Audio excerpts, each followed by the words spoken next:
হাসিনা সরকারের জবনিকা ঘটাতে অশান্ত হয়ে উঠেছিল প্রতিবেশী দেশ বাংলাদেশ। অশান্ত বাংলাদেশ ছাড়া হয়েছেন শেখ হাসিনা। বাংলাদেশের অন্তর্বর্তীকালীন সরকারের প্রধান হন মোহাম্মদ ইউনূস। এরপর থেকেই বাংলাদেশের সংখ্যালঘু হিন্দুদের ওপর অত্যাচার বাড়তে থাকে বলে উঠছে অভিযোগ। সম্প্রতি বাংলাদেশের ইসকনের সন্ন্যাসী চিন্ময় কৃষ্ণ দাসকে গ্রেফতার করে সে দেশের সরকার। বর্তমানে জেল হেফাজতে চিন্ময় কৃষ্ণ দাস। এতেই ক্ষান্ত থাকেনি বাংলাদেশ। সম্প্রতি ভারতের জাতীয় পতাকারও অবমাননা করা হয় বাংলাদেশে, যে ঘটনার পর নিন্দার ঝড় ওঠে চারিদিকে। ভারতীয়রাও ক্ষুব্ধ হয়ে ওঠে। ভারতবর্ষে আমরা যতই সহানুভূতিশীল হই না কেন, আমাদের বুকেও আমরা প্রত্যেকেই সনাতনী এবং সেখানকার সনাতনী ভাইদের প্রতি আমাদের একটা সহমর্মিতা আছে।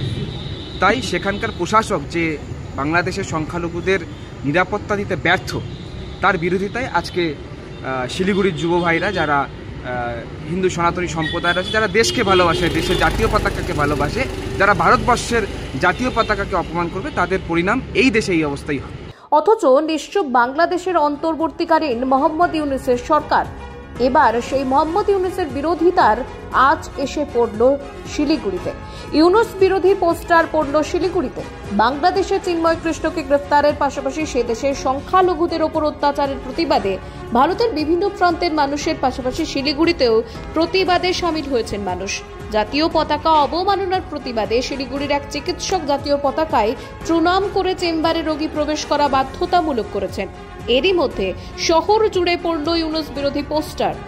এদিন দেখা গেল শিলিগুড়ির বিভিন্ন স্কুলে ঢোকার সামনে রাস্তায় লাগানো হয়েছে ইউনূস বিরোধী এই পোস্টার। ইউনূস বিরোধিতার এই উদ্যোগকে সাধুবাদ জানিয়েছেন শিলিগুড়িবাসীরা।